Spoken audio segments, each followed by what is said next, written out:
what would you say?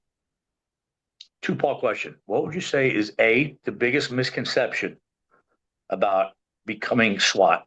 And what type of training did you have to go through to become SWAT?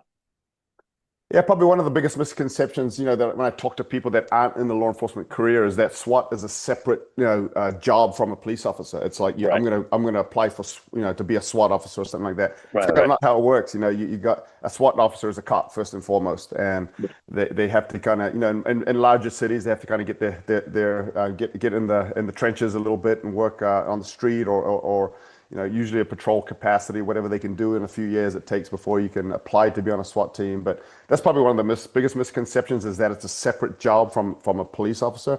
A SWAT Right. officer is first and foremost a cop, a street cop. And Right.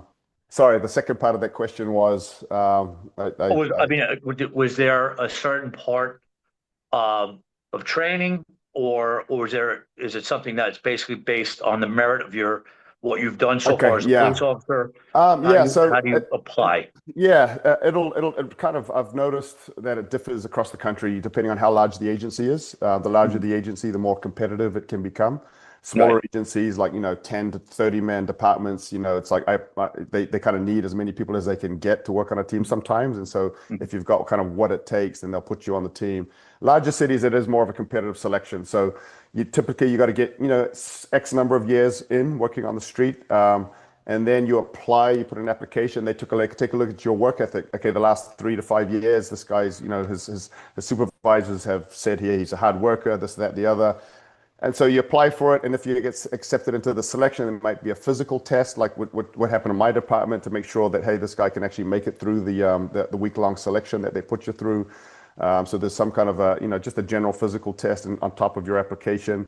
If you pass that, you get accepted in, then a lot of agencies will have some kind of a selection. It's sometimes it might be called a SWAT school, so it might be half academic, half kind of seeing if you've got what it takes. And then the way that my department did it was, throughout that week, the instructors for that SWAT selection are actually team members, and they kind of are observing everyone going through the test, and they'll rate you, rank you based on how you perform that week, and then whoever ranks the top of the list at the end of that selection will be number one to get chosen if an opening comes on the team during that year. Some people, they say they may be number four on the list during that year. They didn't get picked up, so they got to go through the SWAT school again.